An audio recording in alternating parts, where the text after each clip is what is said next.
Senator Judge Lacson is recognized. Medyo na-confuse lang ako kanina. I did not mean kaduda-duda, but yung unusual na sinasabi Unusual. kong wala. Yes. Thank you. Wala sa AMLAC yung unusual. Na mistook ko as unusual. So, Ang pagkaiba kasi yung unusual, equals kaduda-duda, unusual kakaiba. sa ano kasi, sa AMLAC, covered and suspicious lang. Is recognized for her interjection. Sa BSP, merong unusual. Naman Yun. yung ready Ganun to- pala. Magkaiba kasi ng batas. Just very briefly, thank you, Mr. Presiding Officer. Si Mama Solar, oh. After hearing all the words unusual, suspicious, illegal, but I just wanted to understand, Ma'am Camposano, matapos po maging subject ng congressional inquiry ang mga transaction na ito, nagsagawa ba ho ang Land Bank ng anumang internal review kung paano hinanda, na-authorize, or na-release ang cash? Wala, syempre. Internal review po ng Land Bank? Yes. Wala, syempre. Because you used words unusual, suspicious, all of that. I just wanted to know, pagkatapos po nangyari yun, was there any internal review? I just wanted to understand that. After ng Congress hearing, Your Honor? Yes, because dun po namin unang nabatid yung inyong mga statements. Yes. Hindi ko na po masagot yan, Your Honor, because I was with Land Bank DOTR na po nung time na yon. So kung ano man po yung nangyari with DepEd branch at the time, after the congressional hearing, hindi ko po alam. Oh, so after the hearings, when you made these manifestations, hindi po kayo pamilyar kung nagkaroon po ng pagbabago, ng review, i-assess yung proseso dahil po sa inyong mga kaalaman. Yes, Your Linipat Honor. na po kayo. No. I was with Land Bank DOTR na during the congressional hearing. Yes. And so you were not called for any review based on your revelations. Wala po. Okay.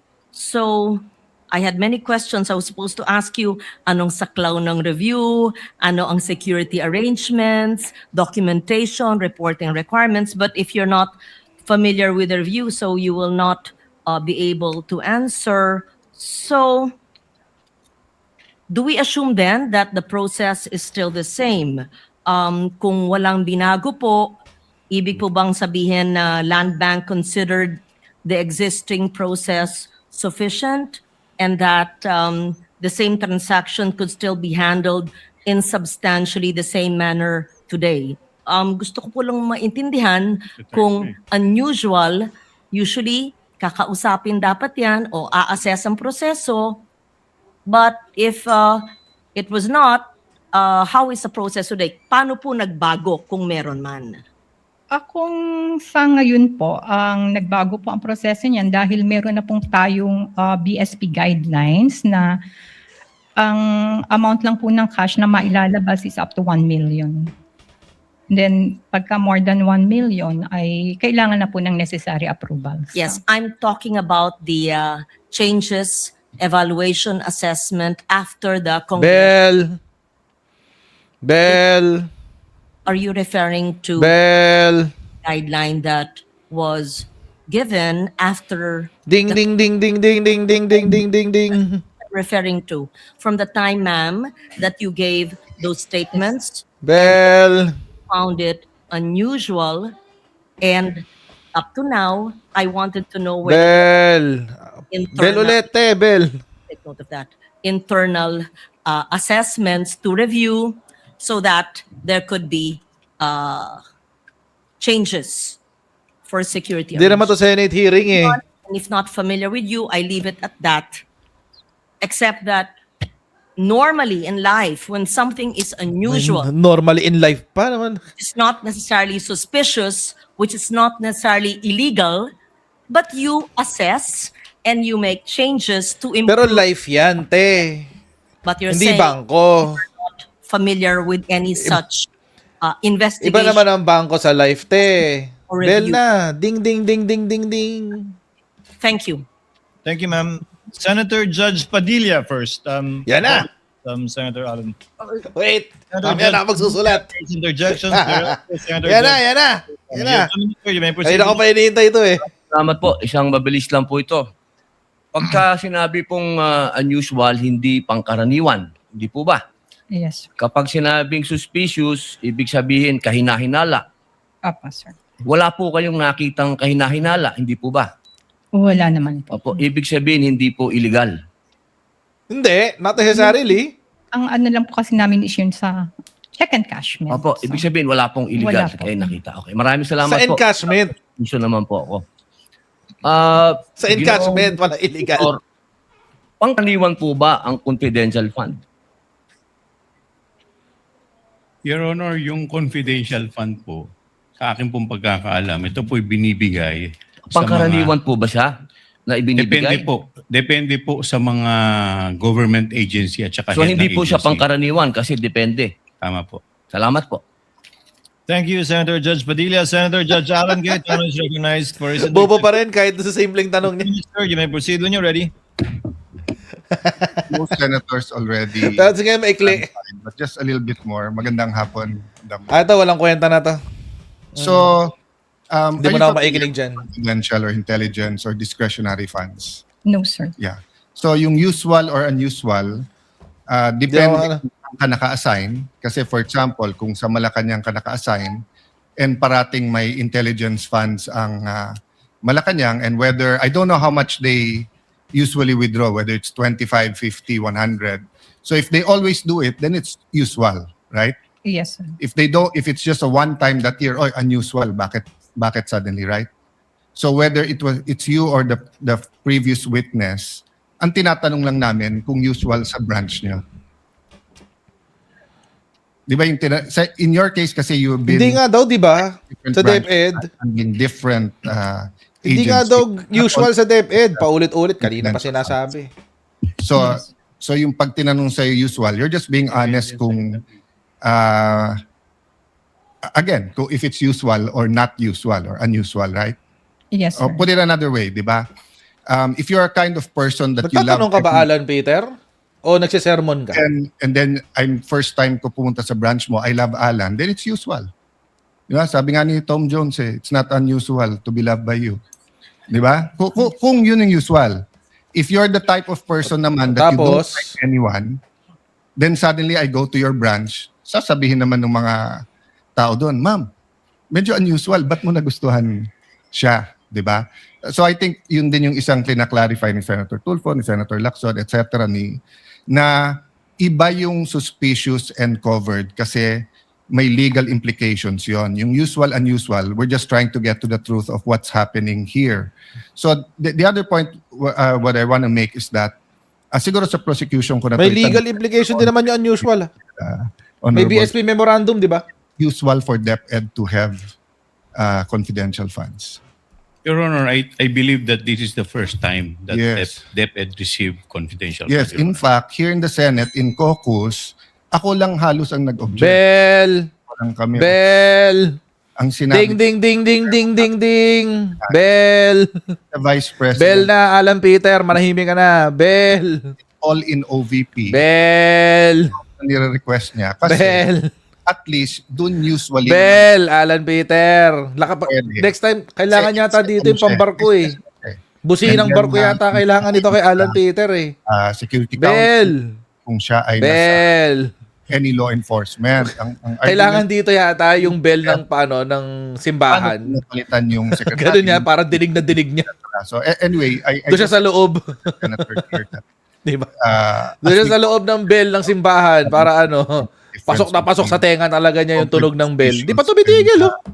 usual and Lampas-lampas na, unusual. mga 2 minutes ang lampas yung kuda niya. Conclusions that are Uy, ama ka na.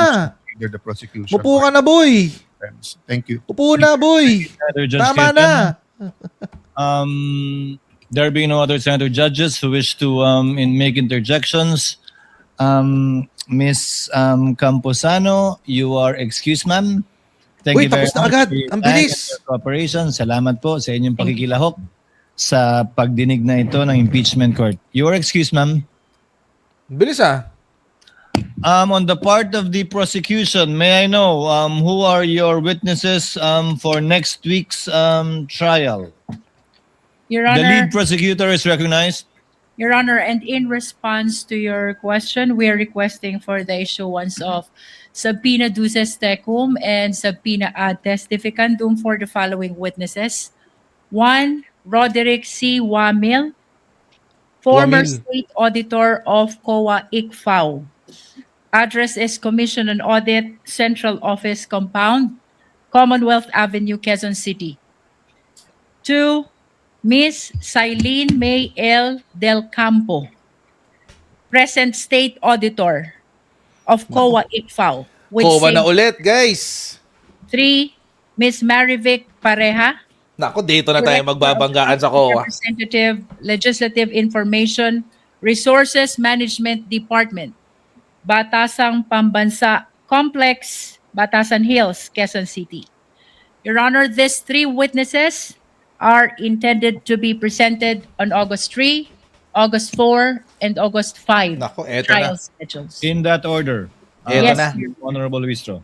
So first Roderick, next Silene, and third would be Marivic. That's correct, Your Honor.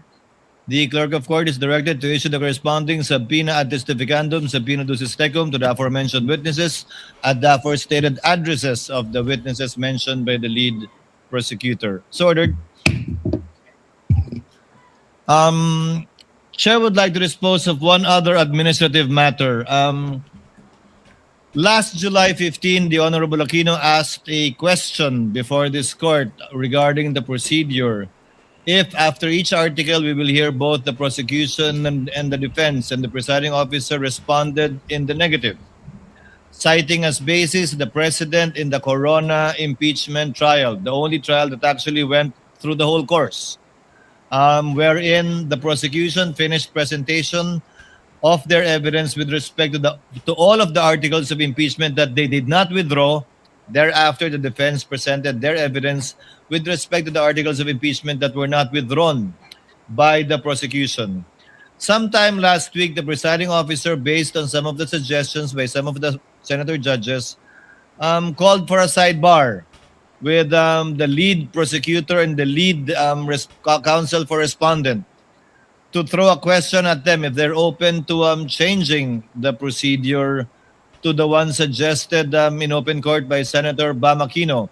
However, subject to one condition, that both parties should be agreeable, that both parties should agree. We are in receipt of a manifestation.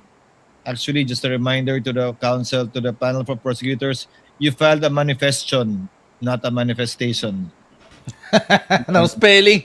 The manifestation dated 7/27, Clerical error, Diyos ko naman. respondents dated 7/28, wherein it is clear based on your written manifestations that there is no agreement between the two parties. Therefore, we shall proceed as originally ruled by the chair from the inquiry of Senator Bam Aquino. We shall finish with the presentation of the evidence in chief of the prosecutors for all the articles of impeachment that they will not withdraw. I'm saying that only because of the Corona impeachment experience we had, wherein some articles were withdrawn by the prosecution. Thereafter, we will hear the evidence in chief of the respondent for all the articles that remain, or all the articles that evidence will be presented by the prosecution. So ordered. If there are no other matters, Senator Judge Zubiri is recognized.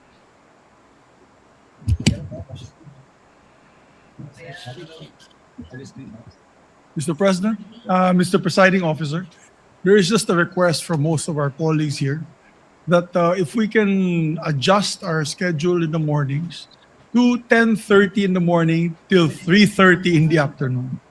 Because like the minority leader who comes from Bikutan, inaabutan po siya ng traffic pag maaga. Ganun din ang haba ng biyahe niya. Hindi, So- totoo naman yun. Sobrang traffic sa Bigutan. 10:30 ng umaga, and then 3:30 ng hapon tayo matapos, at 4 o'clock tayo mag-session. Kasi anyway, ililipat lang naman natin yung mga lamesa. Madali naman yung Sino gawin. yung minority leader na taga ano? Sino yung minority na taga Bigutan? That is the first question. I have a second question. The second question is, may we start our legislative session today earlier? We will respond to At 3 both. o'clock. Thank you, Mr. Senator Lapid would like to amend that a bit. If we can start at 10:30 and end at 2:30 so that we can begin our session regularly at 3. Senator Mr. Judge Senate Lacson. President, Mr. Presiding Officer, ikokos na lang po natin yung first manifestation ni Majority Leader. So if you will hold the caucus Kasi first, we have to ako, I adjourn today prepared at a specific time. So will it be 10 or 10:30? I would prepare 10 o'clock, so I would suggest na ikokos natin. 10 for this Monday, August 3. Then we adjust after the caucus. But for this afternoon, upon the authorization of the Senate President, we shall convene at 3 p.m., the regular session of the Senate for today. There being no other matters to be taken up, the trial is adjourned until August 3 at 10 a.m. in the morning, and session for this afternoon shall be convened at 3 p.m. for the information of all the senators. Trial is adjourned. Yun. Wait lang ha. Tapos ko lang ito sinusulat ko. Wait lang ha. Kasi, tinatransfer ko sa yellow pad yung mga dinigest ko na eh. kaya habang nakikinig ako, nakikita niyo nagsusulat ako. Okay. Game. Summary of events for today's video. Okay. So, hindi naman siya ganun ka-controversial for the most part. Pero what was established, para sa akin, mahalaga rin. Yung na-establish dito is yung pagiging unusual nung amount at nung department. Oo, kasi yun yung na-establish today eh. Kaya yun yung paulit-ulit na pilit nililinis ni Amy, tsaka ni Robin, at tsaka ni Kawatano. So yun yung paulit-ulit nilang gustong baliktarin. Kasi mga babayan, yung una, yung land bank na kung saan nagwi-withdraw ang OVP, ang sabi nila, first time sa kanila na merong nag-withdraw ng 125 million pesos. First time. Ngayon, dito sa pangalawa, sa DepEd naman, yung Land Bank DepEd, first time na nag-withdraw ng DepEd ng 35 million pesos. And after nun, di na naulit. So, ibig sabihin, si Angara, kahit may confidential fund siya, hindi rin niya nagagamit yung confidential funds niya. Meron na ba wala na palang confidential funds ang DepEd kasi hindi sinama ni Angara. Pero nung umupo si Angara, habang siya yung DepEd secretary, nung panahon na merong confidential funds ang DepEd, that is 2024, hindi niya ginamit. Hindi niya ginamit yung confidential funds niya. Ang kasi dyan, yung unusual mga kababayan, number one, yung amount. Masyadong malaki. Masyadong malaki yung amount na winidraw, 125 million pesos sa OVP, tapos 35 million sa DepEd. Tapos, kaya rin siya naging unusual kasi it never happened before and it never happened since. So, ibig sabihin, pag alis ni Sara Duterte sa DepEd, wala na. Hindi na naulit-ulit. At nung wala ng confidential funds si Sara Duterte sa OVP, hindi na rin sila nakakapag-withdraw. So ganun lang yun? Naglabas lang sila ng pera para lang sa confidential funds? Hindi ba sila nagpapasahod? O yung pasahod nila hindi cash? O, di ba? So, iba expenses nila, mga ibang proyekto nila, hindi nila kailangan ng cash. Yung tree planting, hindi kailangan ng cash. O, di ba? So, ibig sabihin, mga kababayan, actually, tama naman si Robin, for the first time, tumama siya, na walang illegal doon sa transaksyon. Oo, walang illegal doon sa pag-withdraw. Kasi, ang proseso ng pag-withdraw, nakalinya yan sa proseso ng bangko. And wala namang issue sa bangko eh.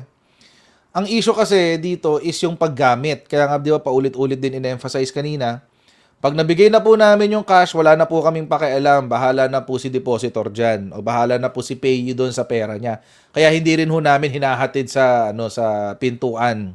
O, di ba? Yun yung sinabi kanina. So, pero ang mali dito ni Robin Padilla is yung sinabi niya na pag unusual, ibig sabihin, hindi illegal. Not necessarily. Hindi porke unusual, ibig sabihin, legal siya. Hindi rin naman illegal. Kasi, again, mga kababayan, ang paggamit ng ang illegal sa paggamit ng pera, lalo-lalo sa gobyerno. Ang illegal pagdating sa pera ng gobyerno ay hindi yung pag-withdraw, kung hindi yung paggamit. Okay, yung paggamit. Kaya dito ngayon, napakahalaga ng magiging testimonya ng COA. But it has been established, mga kababayan, now, alam na natin na ang DepEd, na simula nung po si Sara Duterte sa OVP at sa DepEd, doon lang nagkaroon ng pag-ulan ng pera sa mga ahensya na hinawakan niya. Hindi lang pera na na budget cash, as in umulan ng cash. Kasi 125 million yun, guys. Kanina, 125 million yun, naka 35 million yun. Tiga-apat yun. Tiga-apat na withdrawals yun. Or encashment yun. Oh. Diba? Hindi na nangyari yun before at hindi rin nangyari ever since. So, kaya siya kahina-hinala. Kaya siya unusual. Ngayon, is it a suspicious transaction? Meron bang kaduda-duda doon? Or kahina-hinala doon sa transaction na yon? Malalaman natin next week. Pero definitely, kung merong mali-malita ng pera na inaakusa, yung kaya siguro ganun yung akusasyon nila ng Maleta Boys, nilalagay sa bag yung pera kasi gawain pala ni Sara. Si Sara pala example. Yun lang, kay Sara duffel bag. Oo, duffel bag ang kay Sara Duterte, hindi mali-malitang pera. Sa kanya, dapel-dapel. Yung kay Sara, dapel-dapel, hindi mali-malita. So, ayun. May gym bag din. Gym bag. Malita versus Chiki. PW Discarte. Malita versus Chiki. Chiki. Ano ba yan? Anyway. So, mga kababayan, magkita-kita po tayong muli mamayang gabi sa ating susunod na live stream. At ako excited din ako sa COA, Ken Reyes. So, excited ako for next week. Malamang, ano na naman yan? Diyan na naman magbabanggaan. Pero alam nyo mga kababayan, sana private prosecutor na next week sa COA. Kasi mabigat yun mabigat na laban yun Tsaka kailangan doon ng medyo supla-suplado ng konti. Kasi si Michael Powa actually, maganda yung strategy nila na di sa confidential fund, si Michael Powa yung gabi nilang abogado ng respondents. Kasi parang nga naman mapuwersa na hindi siya maging witness. Oo. Pero kapag naman sinupi na siya maging witness, wala naman siya magagawa. So, kumbaga, kapag nagbato, pag nag-cross, meron na siyang background. Alam na niya sasabihin niya. Kaya, it's maganda yung strategy nila dyan at least sa respondent side. Kaya niyang paikutin yung kwentuhan. But anyway, sana next week, excited ako next week. 10:30 na ba? Confirm na ba yung 10:30 or 10 o'clock? Or pagdidebatihan pa nila? Parang walang parang walang finality kanina So it's either 10 or 10:30. Either way, malilate ako ng 30 minutes. Pero mag-uumpisa yung live stream ng eksakto in punto, okay? So mga kababayan, magkita-kita tayo mamayang muli sa susunod nating live stream. God bless everyone and I'll see you later, guys. Bye. See you.